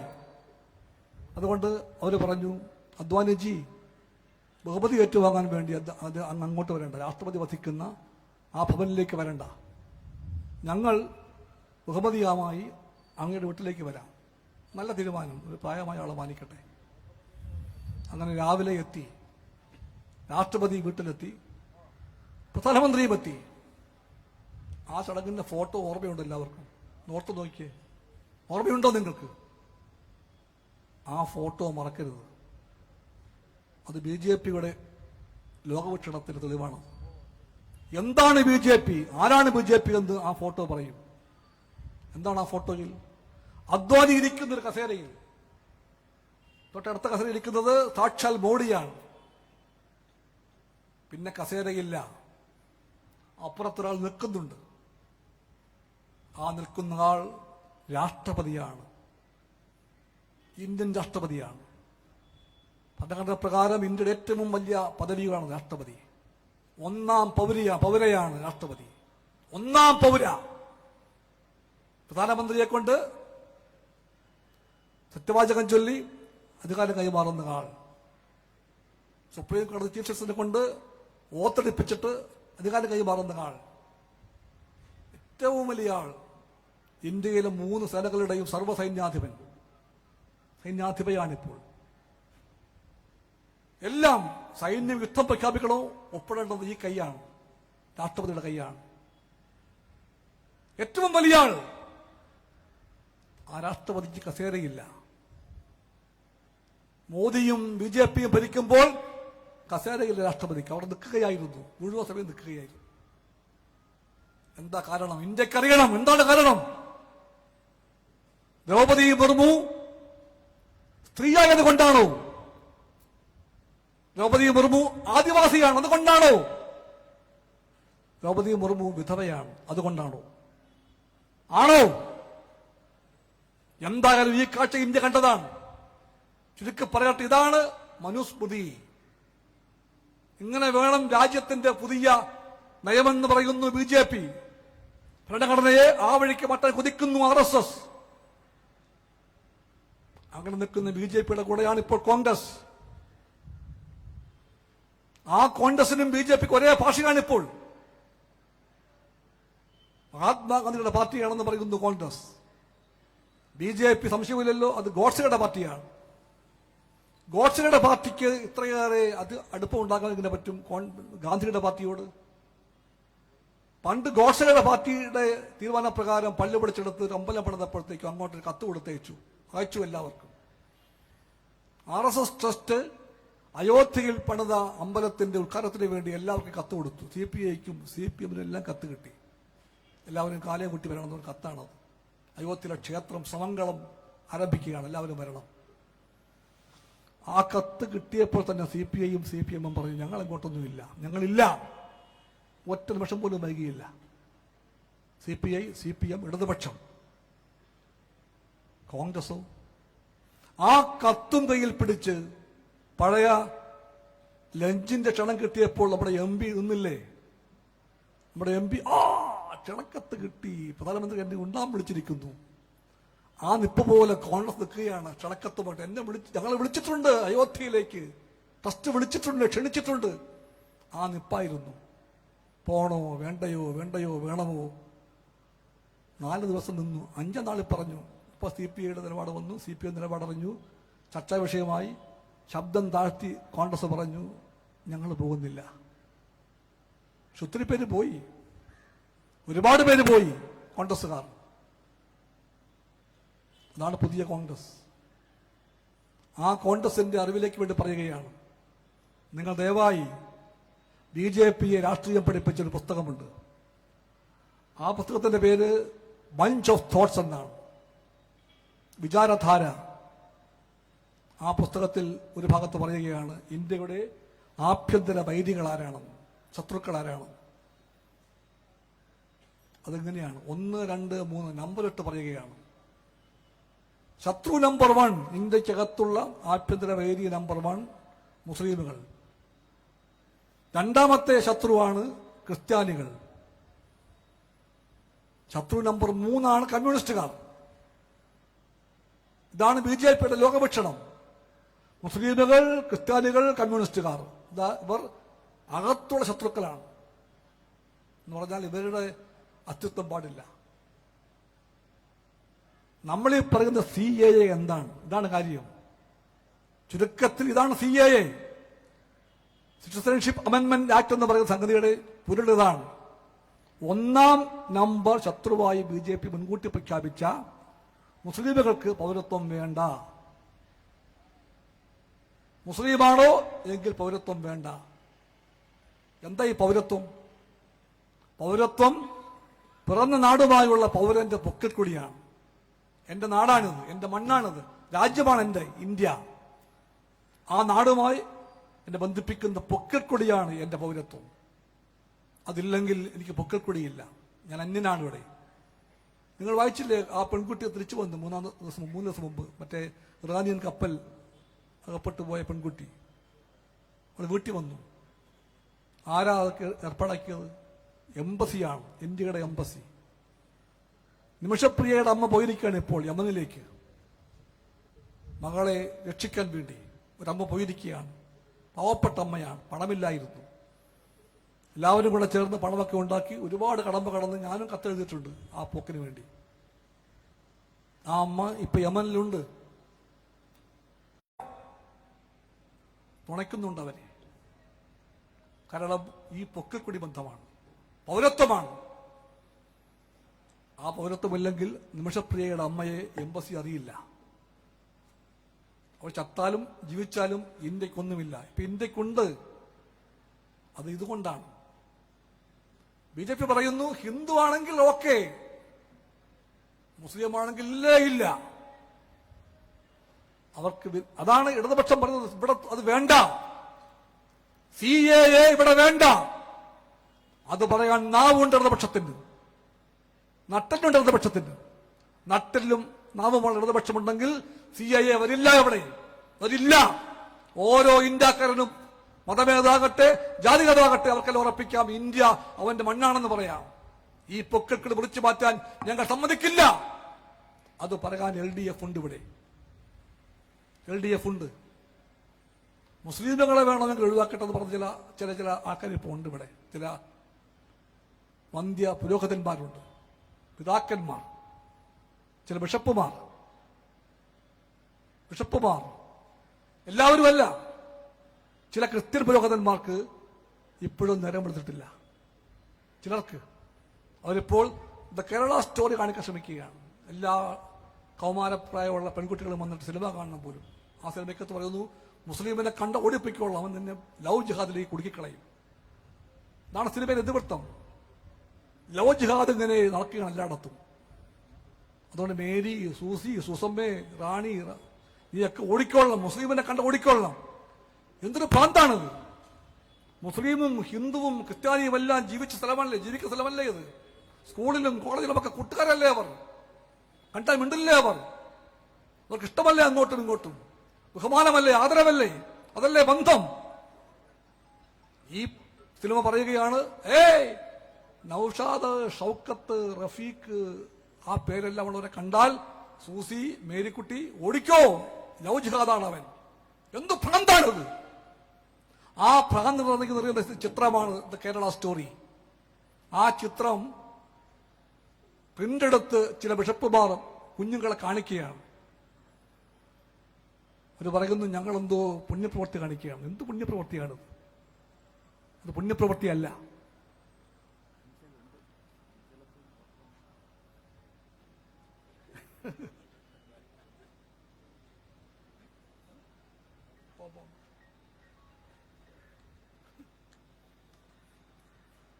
സുബാല ഒന്നും അറിയാത്ത പോലിരിക്കുക.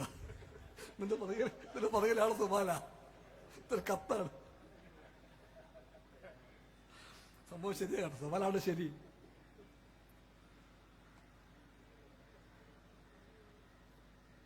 ഞാൻ വേറൊന്നും പറയുന്നില്ല.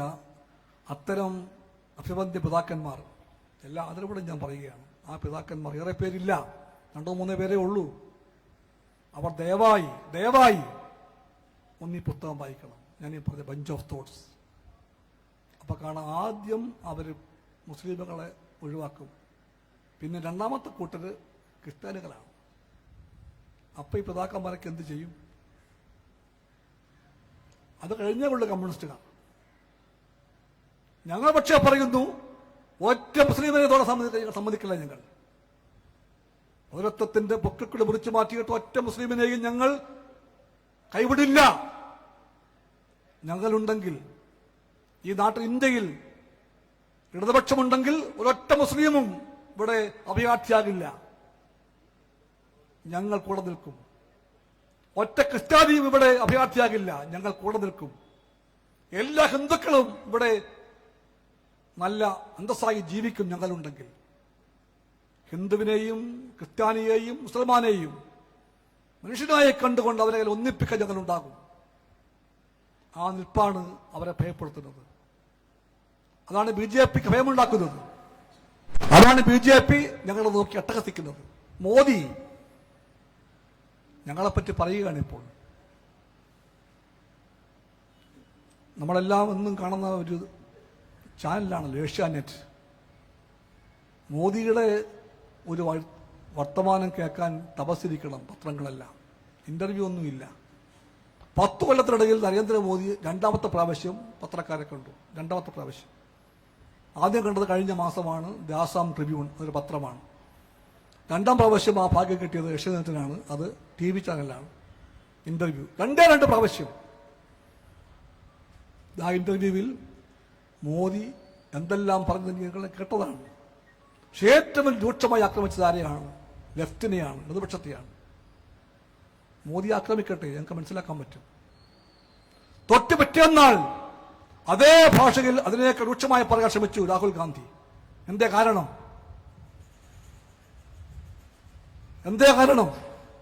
ഇടതുപക്ഷമാണ് ശത്രുത പ്രഖ്യാപിച്ചുകൊണ്ട് ഞങ്ങൾ ആക്രമിക്കാൻ മോദി കാണിക്കുന്ന വാശിയേക്കാൾ കവിഞ്ഞ വാശി കാണിക്കാൻ എന്തേ കാരണം രാഹുൽ ഗാന്ധി പറയണം. മോദിയുമായി മത്സരിക്കുന്ന രാഹുൽ ഗാന്ധി ഇപ്പോൾ, ഞാൻ ചുരുക്കി പറയുന്നു, കോൺഗ്രസ് അതിന്റെ സ്വന്തം പൈതൃകം പറഞ്ഞു പോവുകയാണ്. കോൺഗ്രസ് പാർട്ടി ഗാന്ധി നെഹ്റു മൂല്യങ്ങളെല്ലാം മറക്കുകയാണ്. കോൺഗ്രസിന്റെ രാഷ്ട്രീയത്തിന്റെ അധപ്പതനത്തിന്റെ ആണെന്ന് കാണുകയാണ്. ഇതൊരു വലിയ പ്രതിസന്ധിയാണ്. ആ പ്രതിസന്ധി കോൺഗ്രസ് പാർട്ടിയെ വിഴുങ്ങിയിരിക്കുന്നു. അതുകൊണ്ടാണ് കോൺഗ്രസ് BJPയുടെ കൂടെ ചേർന്നുകൊണ്ട് അന്ധമായ മാധവൻ നടനാണ്. ആ മാധവൻ കമ്മ്യൂണിസ്റ്റാണ്. കമ്മ്യൂണിസ്റ്റാണ് ആ മാധവൻ. ദീർഘവർഷങ്ങൾ കമ്മ്യൂണിസ്റ്റ് പാർട്ടി ഓഫ് ഇന്ത്യയുടെ പഞ്ചായത്ത് പ്രസിഡന്റ് ഓ മാധവൻ. അയത്തിൽ പഞ്ചായത്തും വടക്കേവള പഞ്ചായത്തിലെ പ്രസിഡന്റായിട്ട് ഓ മാധവൻ എത്രയോ വർഷം പ്രവർത്തിച്ചു. വൈകുന്നേരം നാടകത്തിന് പോകും. രാവിലെ CPIM-ന്റെ കൊല്ലം ജില്ലാ സെക്രട്ടറി സഖാവ് S. സുദേവൻ നിങ്ങളോട് സംസാരിക്കും.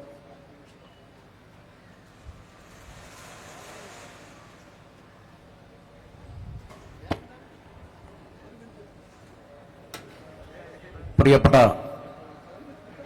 യോഗത്തിന്റെ അധ്യക്ഷൻ,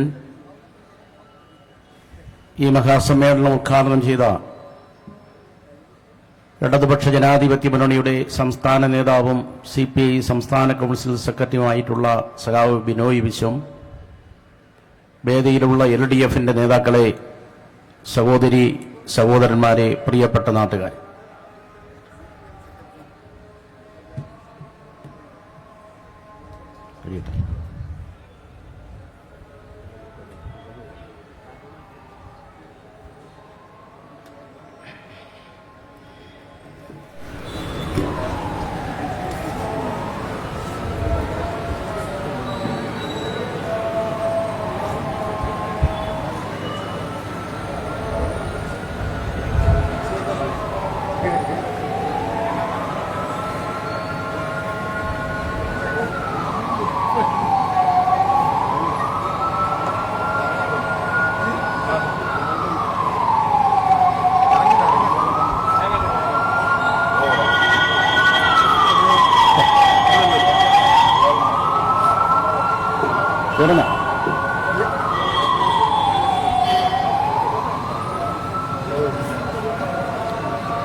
ഉദ്ഘാടകൻ ദേശീയ രാഷ്ട്രീയ സംഭവവികാസങ്ങളാണ് വളരെ ലളിതമായി ഇവിടെ വിശദീകരിച്ചത്.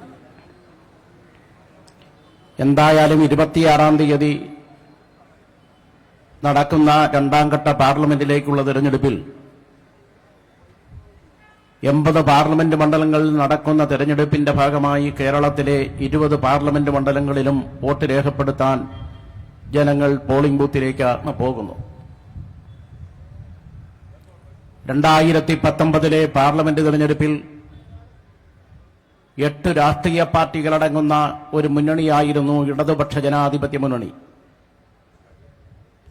ഒരു പ്രത്യേക രാഷ്ട്രീയ സാഹചര്യത്തിൽ ആലപ്പുഴ പാർലമെന്റ് മണ്ഡലം മാത്രമാണ് LDF-ന് വിജയിക്കാൻ വേണ്ടി കഴിഞ്ഞത്.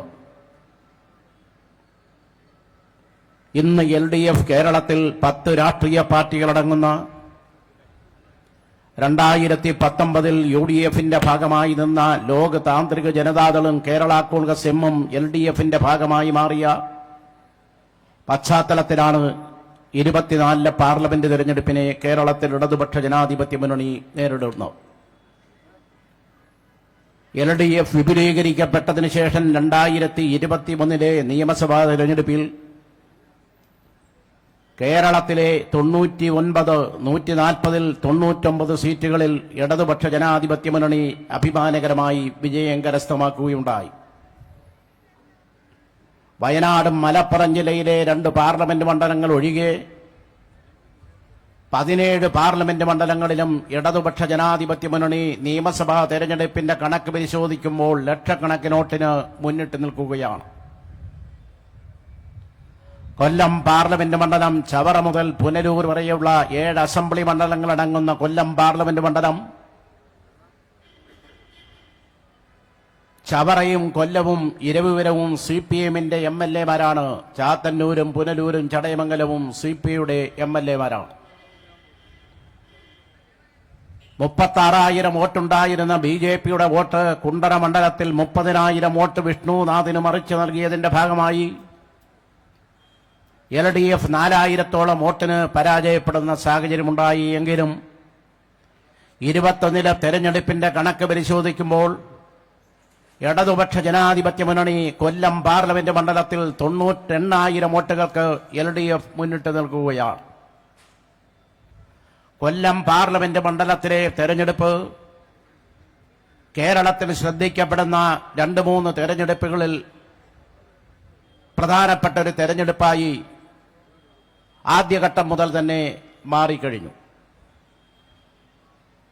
കൊല്ലത്തെ തെരഞ്ഞെടുപ്പിൽ ഇടതുപക്ഷ ജനാധിപത്യ മുന്നണി അവതരിപ്പിക്കുന്ന LDF-ന്റെ സ്ഥാനാർത്ഥി സഖാവ് M. മുകേഷ് LDF-ന്റെ പ്രവർത്തനം മാസങ്ങൾക്ക് മുമ്പ് ആരംഭിച്ച് സ്ഥാനാർത്ഥി പ്രഖ്യാപനത്തോടുകൂടി തന്നെ ഇക്കുറി മുകേഷ് തെരഞ്ഞെടുക്കപ്പെടുമെന്ന ആത്മവിശ്വാസം ആദ്യഘട്ടത്തിൽ ഈ പാർലമെന്റ് മണ്ഡലത്തിൽ ഉയർന്നു വന്നത് ആ ആവേശത്തോടുകൂടി LDF ബഹുദൂരം ഈ കൊല്ലം ജില്ലയിൽ മുന്നോട്ട് പോയിരിക്കുകയാണ്. 26-ന് നടക്കുന്ന പാർലമെന്റ് മണ്ഡലത്തിലേക്കുള്ള തെരഞ്ഞെടുപ്പിൽ മുകേഷിനുണ്ടാകുന്ന വിജയം ഇടതുപക്ഷ ജനാധിപത്യ മുന്നണിയുടെ മാത്രം വിജയമല്ല എന്നാണ് എന്റെ അഭിപ്രായം. 2009-ലെ പാർലമെന്റ് തെരഞ്ഞെടുപ്പിൽ കൊല്ലം പാർലമെന്റ് മണ്ഡലത്തിൽ യാദൃച്ഛികമായി പീതാംബരക്കുറുപ്പ് തെരഞ്ഞെടുക്കപ്പെടുകയുണ്ടായി. UDF-ന്റെ തീരുമാനമനുസരിച്ച് ദീർഘകാലം LDF-ന്റെ ഭാഗമായി നിന്ന് RSPയെ സ്വാധീനിച്ച് പ്രേമചന്ദ്രന് വേണ്ടി പാർലമെന്റ് സീറ്റ് നൽകിയ കോൺഗ്രസ് എന്ന് പറയുന്ന രാഷ്ട്രീയ പ്രസ്ഥാനം നിലവിലുള്ള കൊല്ലത്തെ MP BJP-യുമായി സന്ധി ചെയ്യുന്നു എന്ന ചർച്ച ഉയർന്നു വന്നപ്പോൾ കോൺഗ്രസിന്റെ അണികളിലുണ്ടായ ആശയക്കുഴപ്പം ഇന്ന് ഈ പാർലമെന്റ് മണ്ഡലത്തിൽ ഏറ്റവും പ്രധാനപ്പെട്ടതാണ്. സഖാവ് M. മുകേഷിന്റെ വിജയം LDF-ന്റെ വിജയം മാത്രമല്ല, UDF-ന്റെ സീറ്റ് ലഭിച്ച് MP ആയതിനു ശേഷം BJP-യുമായി സന്ധി ചെയ്യുന്നതിനെതിരായി ദേശീയ പാരമ്പര്യം ഉയർത്തിപ്പിടിക്കുന്ന കോൺഗ്രസുകാരുടെ ആത്മാഭിമാനം സംരക്ഷിക്കാൻ വേണ്ടിയുള്ള ഒരു വോട്ടെടുപ്പാണ് ഈ വോട്ടെടുപ്പ്. ഇടതുപക്ഷ ജനാധിപത്യ മുന്നണിയെ വ്യക്തിപരമായ താൽപര്യത്തിന്റെ അടിസ്ഥാനത്തിൽ വഞ്ചിച്ച് MP സ്ഥാനത്തിനു വേണ്ടി അപ്പുറത്ത് പോയതിന്റെ ഭാഗമായി ഇടതുപക്ഷ രാഷ്ട്രീയത്തിൽ ഉറച്ചു നിൽക്കുന്ന RSPയുടെ കൂടാരത്തിൽ അകപ്പെട്ടിരിക്കുന്ന ഇടതുപക്ഷ സ്വഭാവമുള്ള ഒരു വിഭാഗം RSPക്കാരുടെ മോചനത്തിനുള്ളൊരവസരമായിട്ട് കൂടി കൊല്ലം പാർലമെന്റ് മണ്ഡലത്തിലെ തെരഞ്ഞെടുപ്പ് നിശ്ചയമായും മാറും എന്നുള്ള കാര്യത്തിൽ യാതൊരു തർക്കവുമില്ല. ഇടതുപക്ഷ ജനാധിപത്യ മുന്നണിയും UDF-ഉം BJP-യുമാണ് കേരളത്തിൽ മത്സരരംഗത്തുള്ളത്. LDF-ഉം UDF-ഉം തമ്മിലാണ് 20 പാർലമെന്റ് മണ്ഡലത്തിലും പ്രധാനമായി മത്സരം നടക്കുന്നത്. BJP-യുടെ 16 സ്ഥാനാർത്ഥികളെ ആദ്യം പ്രഖ്യാപിച്ചു. അവസാന ഘട്ടത്തിലാണ് കൊല്ലം പാർലമെന്റ് മണ്ഡലത്തിൽ BJP-യുടെ സ്ഥാനാർത്ഥിയെ പ്രഖ്യാപിച്ചത്. 20 പാർലമെന്റ് മണ്ഡലങ്ങളിൽ 4 പാർലമെന്റ് മണ്ഡലങ്ങളിൽ മത്സരിക്കുന്ന BJP-യുടെ സ്ഥാനാർത്ഥികൾ കോൺഗ്രസിന്റെ കഴിഞ്ഞകാല നേതാക്കളായിരുന്നു എന്നുള്ളതാണ് നാം ചർച്ച ചെയ്യപ്പെടേണ്ട പ്രധാനപ്പെട്ട പ്രശ്നം. നിയമസഭാ തെരഞ്ഞെടുപ്പിൽ മുഖ്യമന്ത്രി പിണറായി വിജയനെതിരായി കോൺഗ്രസിന്റെ UDF-ന്റെ സ്ഥാനാർത്ഥിയായി ധർമ്മടത്ത് മത്സരിച്ച കോൺഗ്രസിന്റെ സ്ഥാനാർത്ഥിയാണ് കണ്ണൂർ പാർലമെന്റ് മണ്ഡലത്തിലെ BJP-യുടെ സ്ഥാനാർത്ഥി. അറിയപ്പെടുന്ന കോൺഗ്രസിന്റെ നേതാവാണ് മലപ്പുറം പാർലമെന്റ് മണ്ഡലത്തിലെ BJP സ്ഥാനാർത്ഥി. നമ്മുടെ ജില്ലയുമായി ബന്ധപ്പെട്ട് കിടക്കുന്ന മാവേലിക്കര പാർലമെന്റ് മണ്ഡലത്തിലുള്ളതാണ് പത്തനാപുരവും കൊട്ടാരക്കരയും. കഴിഞ്ഞ നിയമസഭാ തെരഞ്ഞെടുപ്പിൽ മാവേലിക്കര അസംബ്ലി മണ്ഡലത്തിലെ കോൺഗ്രസിന്റെ സ്ഥാനാർത്ഥിയാണ് മാവേലിക്കര പാർലമെന്റ് മണ്ഡലത്തിലെ BJP-യുടെ സ്ഥാനാർത്ഥി. പത്തനംതിട്ട പാർലമെന്റ് മണ്ഡലത്തിലെ സ്ഥാനാർത്ഥി AK ആന്റണിയുടെ മകൻ അനിൽ ആന്റണിയാണ്. കോൺഗ്രസിന്റെ നേതാക്കന്മാരായിട്ടുള്ള 4 പേരാണ് 4 പാർലമെന്റ് മണ്ഡലങ്ങളിൽ BJP-യുടെ സ്ഥാനാർത്ഥിയായി മത്സരിക്കുന്നത് എന്നുള്ളത് നാം ഗൗരവത്തോടെ കാണേണ്ടതുണ്ട്. കേരളത്തിൽ ഈ പ്രാവശ്യം നടക്കുന്ന തെരഞ്ഞെടുപ്പിൽ BJP ഒരു പാർലമെന്റ് മണ്ഡലത്തിലും 2ാം സ്ഥാനത്ത് പോലും വരാൻ കഴിയില്ല. ഇന്ത്യയുടെ പ്രധാനമന്ത്രി നരേന്ദ്രമോദി 7 ഘട്ടങ്ങളിലാണ് പാർലമെന്റ് തെരഞ്ഞെടുപ്പിന്റെ പ്രചരണത്തിന് വേണ്ടി കേരളത്തിൽ വന്നത്. 7 ഘട്ടങ്ങളിൽ പാർലമെന്റ് തെരഞ്ഞെടുപ്പ് പ്രചരണവുമായി ബന്ധപ്പെട്ട് എന്തുകൊണ്ട് നരേന്ദ്രമോദി കേരളത്തിൽ വന്നു? ആഴത്തിലുള്ളൊരു രാഷ്ട്രീയം ആ വരവിന്റെ പിന്നിലുണ്ട്.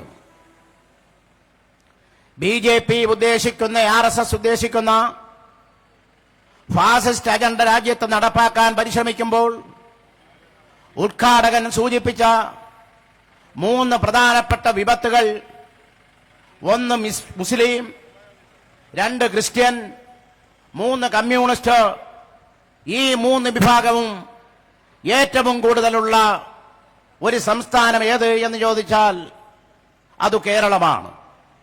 44% മതന്യൂനപക്ഷമുള്ള ഭൂരിപക്ഷം ആളുകളും കമ്മ്യൂണിസ്റ്റ് ചിന്താഗതിക്കാരായിട്ടുള്ള ഈ കേരളത്തെ ദുർബലപ്പെടുത്തുക എന്നുള്ളത് ഇന്ത്യൻ പ്രധാനമന്ത്രിയുടെ മോദിയുടെ BJP-യുടെ പ്രധാനപ്പെട്ട ലക്ഷ്യം തന്നെയാണ്. കണ്ണൂരിൽ വന്നിട്ട് രാഹുൽ ഗാന്ധി പരസ്യമായി പറഞ്ഞു, എന്തുകൊണ്ട് കേരളത്തിന്റെ മുഖ്യമന്ത്രിയെ അറസ്റ്റ് ചെയ്യുന്നില്ല എന്നാണ് പൊതുസമ്മേളനം ഉദ്ഘാടനം ചെയ്തുകൊണ്ട് രാഹുൽ ഗാന്ധി സംസാരിച്ചത്. LDF-ന്റെ നേതാവായിട്ടുള്ള മുഖ്യമന്ത്രിയായിട്ടുള്ള പിണറായി വിജയനെ അറസ്റ്റ് ചെയ്യാൻ അദ്ദേഹം ഏതെങ്കിലും ഒരു കുറ്റത്തിൽ കുറ്റവാളിയായി തെളിയിക്കപ്പെടണം. അല്ലാതെ അറസ്റ്റ് ചെയ്യാൻ രാജ്യത്തെ നിയമം അനുവദിക്കുന്നില്ല. എന്തുകൊണ്ട് കേരളത്തിന്റെ മുഖ്യമന്ത്രി പിണറായി വിജയനെ അറസ്റ്റ് ചെയ്യുന്നില്ല എന്നാണ് ഒരു ചോദ്യം തെരഞ്ഞെടുപ്പ് വേളയിൽ കോൺഗ്രസിന്റെ നേതാവ് രാഹുൽ ഗാന്ധി പരസ്യമായി ഉയർത്തിയത്. നാം ഗൗരവത്തോടു കൂടി കാണേണ്ടത് BJP-യിലേക്ക് നടന്നു കയറാനുള്ള ഏറ്റവും പ്രധാനപ്പെട്ട ഒരു ചവിട്ടുപടിയായി കോൺഗ്രസ് ഇന്ത്യ രാജ്യത്ത് മാറിയിരിക്കുന്നു എന്നുള്ളതിന്റെ ഏറ്റവും ഉയർന്ന തെളിവാണ് ഞാൻ നേരത്തെ സൂചിപ്പിച്ച 4 പാർലമെന്റ് മണ്ഡലങ്ങളിൽ കോൺഗ്രസിന്റെ മുൻകാല നേതാക്കൾ BJP സ്ഥാനാർത്ഥികളായി മത്സരിക്കുന്നത്. കേരളത്തിൽ ദീർഘകാലം മുഖ്യമന്ത്രിയായിരുന്ന കരുണാകരന്റെ മകൾ പത്മജ കോൺഗ്രസ് പ്രസ്ഥാനത്തിന്റെ പതാക ഉപേക്ഷിച്ച് BJP-യുടെ കൂടാരത്തിലെത്തി. നിരവധി ഘട്ടങ്ങളിൽ കേരളത്തിൽ മുഖ്യമന്ത്രിയായി പ്രവർത്തിച്ച് കോൺഗ്രസിന്റെ ഉന്നത തലങ്ങളിൽ എല്ലാ അധികാരവും സുഖസൗകര്യങ്ങളും അനുഭവിച്ച് കേന്ദ്ര പ്രതിരോധ മന്ത്രിയായി പ്രവർത്തിച്ചിരുന്ന AK ആന്റണിയുടെ മകൻ അനിൽ ആന്റണിയോടും അനിൽ ആന്റണിയുടെ മാതാവിനോടും പറഞ്ഞു, കോൺഗ്രസിന് ജനങ്ങളുടെ താൽപര്യം സംരക്ഷിക്കാൻ കഴിയുന്നില്ല, ഞാൻ കോൺഗ്രസിന്റെ പതാക ഉപേക്ഷിക്കുന്നു, ഞാനിതാ BJP-യുടെ കൂടാരത്തിലേക്ക് പോകാൻ തീരുമാനിച്ചിരിക്കുന്നു എന്ന് പറഞ്ഞപ്പോൾ AK ആന്റണിയും AK ആന്റണിയുടെ ഭാര്യയും പറഞ്ഞത്, മോനെ നീ പോയി നന്നായി വാ എന്ന് ആശീർവദിക്കുകയാണുണ്ടായത് എന്നുള്ളത് നമുക്ക് കാണാൻ വേണ്ടി കഴിയും. ഈ സന്ദർഭത്തിലാണ് ഈ പാർലമെന്റ് മണ്ഡലത്തിൽ പ്രത്യേകമായി ചില വിഷയങ്ങൾ ചർച്ച ചെയ്യപ്പെടുന്നു. UDFന്റെ MP 10 വർഷക്കാലമായി ഈ പാർലമെന്റ് മണ്ഡലത്തെ പ്രതിനിധാനം ചെയ്യുകയാണ്. കൊല്ലം പാർലമെന്റ് മണ്ഡലത്തിൽ ആര്യങ്കാവ് മുതൽ പൽമന വരെയുള്ള കടയ്ക്കൽ പോലുള്ള 37 പഞ്ചായത്തും പരവൂരും പുനലൂരും 2 മുനിസിപ്പാലിറ്റിയും കോർപ്പറേഷനും അടങ്ങുന്നതാണ് കൊല്ലം പാർലമെന്റ് മണ്ഡലം. ഒരു എംപിക്ക് പ്രാദേശിക വികസന ഫണ്ട് 5 കോടി രൂപയാണ് ഒരു വർഷം. 10 വർഷം 50 കോടി രൂപ ലഭിക്കണം. ഈ 50 കോടി രൂപ ലഭിക്കുന്നതിൽ 1.5 കോടി രൂപയോളം കുമ്മൾ പഞ്ചായത്തിന് ഇട്ടിവയ്ക്ക് ഈ കടയ്ക്കൽ പഞ്ചായത്തിന് ലഭിക്കണം. ലഭിച്ചിട്ടുണ്ടോ? ഇല്ല. ഒരു പുതിയ പദ്ധതി ഈ പാർലമെന്റ് മണ്ഡലത്തിൽ കൊല്ലം MP നടപ്പാക്കിയിട്ടില്ല. പറയാമോ? ഇടതുപക്ഷ ജനാധിപത്യ മുന്നണി ഈ പ്രശ്നം ആദ്യം ഉയർത്തിക്കൊണ്ടുവന്നു. തെരഞ്ഞെടുപ്പിന്റെ പ്രചരണ പ്രവർത്തനങ്ങൾ ആരംഭിക്കുന്നതിന് മുമ്പ് തന്നെ കോൺഗ്രസിന്റെ സംസ്ഥാന നേതാവും INTUCയുടെ സംസ്ഥാന പ്രസിഡന്റുമാണ് ചന്ദ്രശേഖരൻ. കൊല്ലത്ത് പത്രസമ്മേളനം നടത്തിയിട്ട് പറഞ്ഞു, കൊല്ലം പാർലമെന്റ് മണ്ഡലത്തിൽ ഒരു പദ്ധതിയും ഒരു വികസന പദ്ധതിയും ഫലപ്രദമായി MP മുൻകൈയെടുത്ത് നടത്തിയിട്ടില്ല എന്ന് കൊല്ലം പത്രസമ്മേളനത്തിൽ പറഞ്ഞത് കോൺഗ്രസിന്റെ നേതാവ് INTUCയുടെ സംസ്ഥാന പ്രസിഡന്റ് ചന്ദ്രശേഖരനാണ്. കൊല്ലത്ത് ദിവസേന പത്രസമ്മേളനമാണ്. പിറ്റേ ദിവസം RSP സംസ്ഥാന സെക്രട്ടറി ഷിബു ബേബി ജോണിന്റെ പത്രസമ്മേളനം. അദ്ദേഹം പത്രസമ്മേളനത്തിൽ പറഞ്ഞു, കോൺഗ്രസിന്റെ നേതാവ് ചന്ദ്രശേഖരൻ സർക്കസ് കൂടാരത്തിലെ ഒരു കോമാളിയാണ് എന്ന് പറയാൻ കൊല്ലത്തെ UDF സ്ഥാനാർത്ഥിയുടെ പാർട്ടിയുടെ സംസ്ഥാന സെക്രട്ടറി തയ്യാറാണ്. അതിന്റെ 2 ആഴ്ചക്കാലത്തിന് മുമ്പാണ് പ്രധാനമന്ത്രി ക്ഷണിച്ച ഒരു വിരുന്നിൽ